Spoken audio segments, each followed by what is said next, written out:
Okay, so, alright Virgo, we're going to jump right into this here. Just want to make sure you guys are able to see other cards. Your underlying energy, guys, is the Ten of Cups, which is awesome. So this is really talking about family, completing of an emotional cycle. For a lot of you guys could be really seeing the rewards of it happily ever after. Underneath here, you guys have the Five of Swords. So there was a lot of work going through this. I think there was a lot of change, a lot of conflict. There's a lot of focusing on what it is that you wanted, and I feel like you being selfish resulted in something that maybe you can actually truly feel happy about, right? This is something that is the result of your emotional manifestation, usually, because it's right after the Nine of Pentacles or Nine of Cups. So with that said, I do feel like for a lot of you guys, this could be indicating family. There could have been a bit back and forth with family, but I do feel like this is talking about your happily ever after, right? This is really indicating what truly makes you happy, this ending of a cycle emotionally, if it's not something that's necessarily 100% happy, okay? So with your current state of being, you guys have the Ace of Wands. So I feel like y'all are excited and ecstatic to start something new. I think there is probably a kindling of an old flame, because the Ace of Wands can indicate rekindling of an old flame, okay? But this could also indicate that there is this exciting new beginnings. There's a lot of passion being initiated here. Things could be happening a little fast, but I feel like there's just a lot of excitement in this energy right now. Where you guys want to be?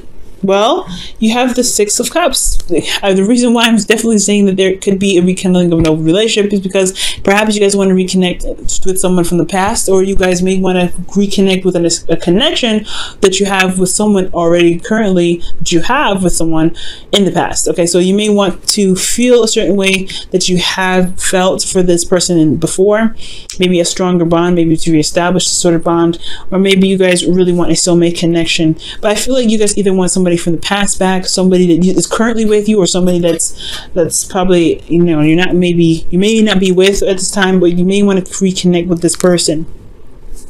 But the thing that's keeping you from reconnecting with the Six of Cups energy is the High Priestess. So the High Priestess could be talking about trusting your intuition, following your instincts, but there could be some information that you may not have access to yet. There's some hidden knowledge here that you may need to see or may need to hear, or there is something that your intuition is trying to warn you about. And the reason why the High Priestess is coming up is because of the Six of Swords. Perhaps there is some distance.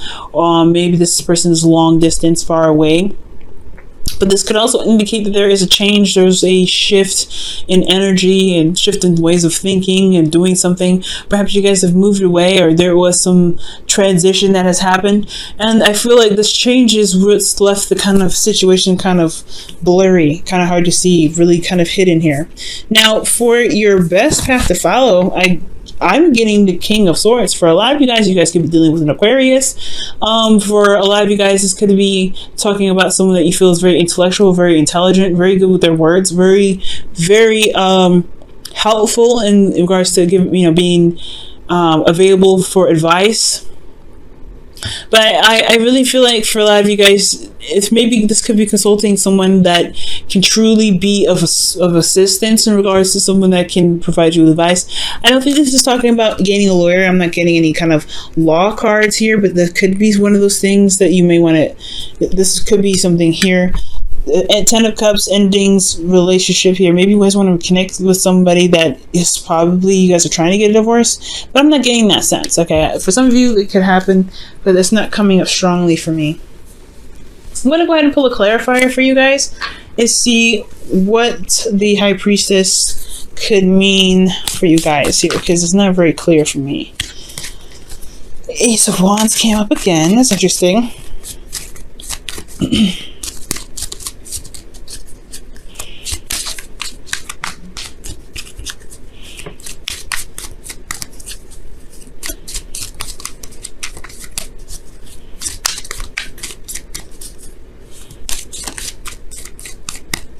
So what is the High Priestess? The Queen of Pentacles. So you guys could be dealing with a Capricorn, Taurus, or Virgo, another Virgo here. But maybe there's someone that's secretly, maybe they're not necessarily committed, or you may not be committed to them 100%. Why does the High Priestess come? Well, why does the Queen of Pentacles come up with the High Priestess? That's a good ass question.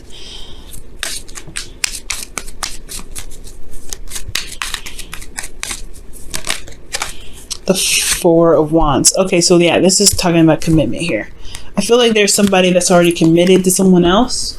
Maybe that you are wanting to connect with somebody from the past, but they're kind of already engaged, or in, not necessarily engaged in like physically engaged, but engaged in other prospects or projects or career paths or things like that. There could be something here in regards to someone not necessarily being emotionally available. So there could be that, right? But there is some sort of psychic connection here, but maybe there's just something here that you're not getting. There's some sort of blockage here. And that could be that one's communication, and two, that's just that they're not necessarily available because of some sort of change that happened in the past. Maybe there's somebody that moved away, someone that done something differently, someone that's, you know, that's changing their environment. Maybe you changed your environment, and then going back to them, you find them, they're not really necessarily available, or they're they blocked you from everything, or maybe they haven't really been communicating. But they're kind of like, it's ghost town for them. I'm not seeing the Seven of Swords, but it's the High Priestess with the Queen of Pentacles. Somebody is just probably not making the effort to show that they're willing to commit to a relationship right now. Now, the King of Swords is somebody that's coming up here in regards to your best path to follow. I'm going to pull a card for that too. Why is the King of Swords their best path to follow here?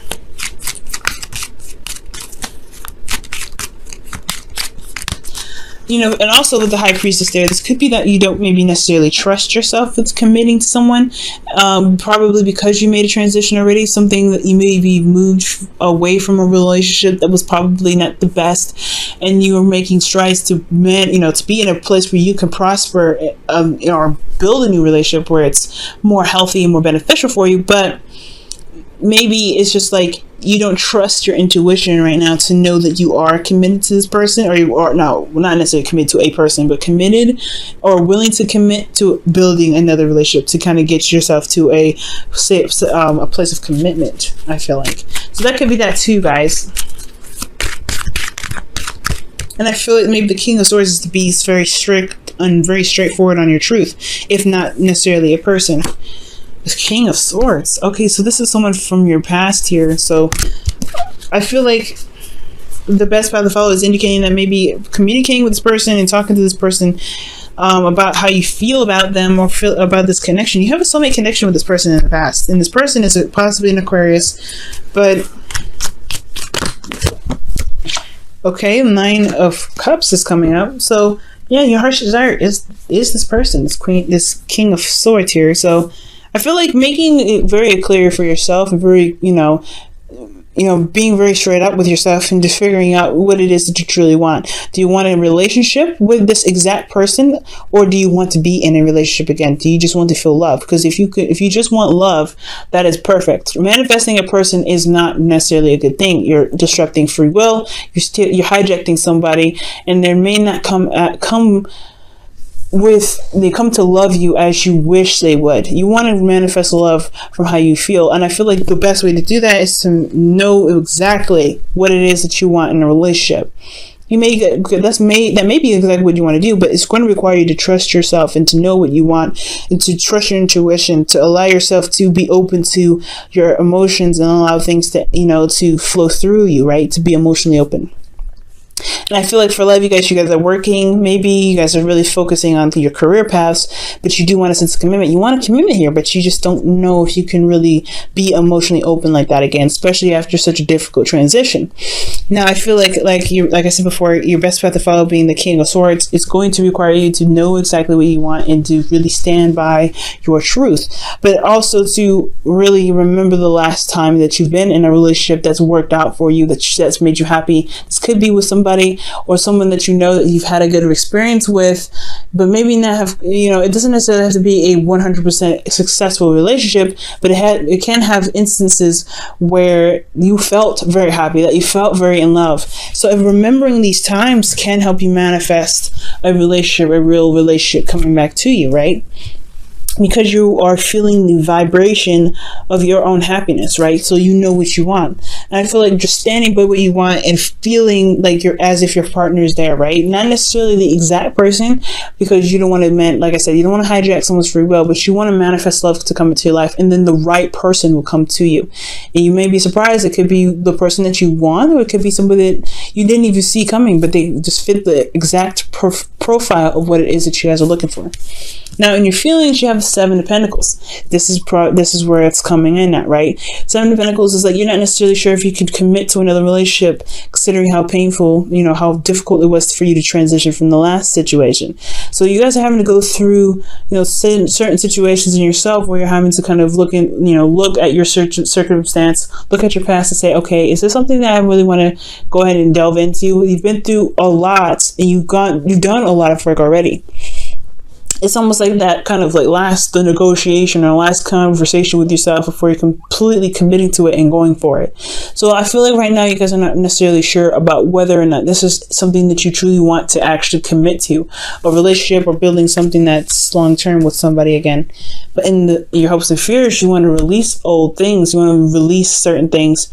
You want change, right? You want to transition. Six of Swords is, in a sense, is a transition. However, it's more of a, it's nothing as serious as death. And I feel like you guys want change, but you're also afraid of the change. It's releasing those things that, kept us sane for a while and really just kind of held us back from being able to manifest. But that's also a good and a bad thing, right? Just like, we're human beings. We're afraid of change, but we want change. And I feel like for a lot of this, you guys want to release something, some old ways, or some past pains and some past disappointments, something that's keeping space for you to really manifest something. Maybe this, like I said before, trusting your intuition and trusting your heart and being open to love. Maybe that's just kind of scary for you right now, but you do have the strength to be able to manifest what it is that you want. You just have to believe that you can have it again. Now, for your outcome, you have the Chariot. Now, I like this. This is talking about victory, but this is also one victory that is going to require effort because you're having to balance your head and your heart. So as long as you maintain yourself and keep things balanced, keep things afloat, constantly trying to be open emotionally, having your heart open, that's going to be a little bit of effort, right? To having to constantly make sure that you are trying to allow love to come in while you're also releasing things that keep you from being able to manifest love. With that kind of constant pattern, you're going to bring in victory. You're going to see the results that you're looking for. You're going to see that, love can come in. You're going to feel more love for yourself. And as a real true result of what your manifestation will come in with. Okay, so that's why loving yourself is so important. Love yourself, heal these old wounds, right? Release this clutter from your life to be able to give birth to something new. Because death isn't just cleansing, right? Isn't that just releasing and purification? It's also rebirth. So rebirth here, right? Making space, constantly making the effort to be emotionally open, constantly making the effort to allow, to release those whole situations where you've built up that wall to kind of keep yourself safe. It's good to have boundaries, but when you start to restrict the things that you're trying to manifest, there has to be some sort of cutting away at certain branches that may not be serving you the best purpose. Okay, now we're going to go ahead and pull you guys your oracle cards for the week. We're going to pull your romance angels first and see what comes out for you guys. Okay, and the card for you guys is new love. A new person has stirred your romantic feelings. And then it makes sense, right, for somebody to come in to really kind of question whether or not you can be open to love again, to be, to have this feeling of being with somebody and committing to them. You've been through something pretty hard.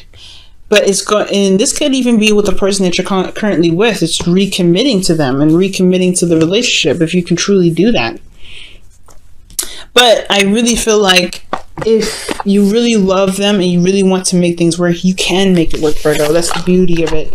You can make it work. It's just going to require you to release some things that may not have been too great for you in the past in regards to the relationship,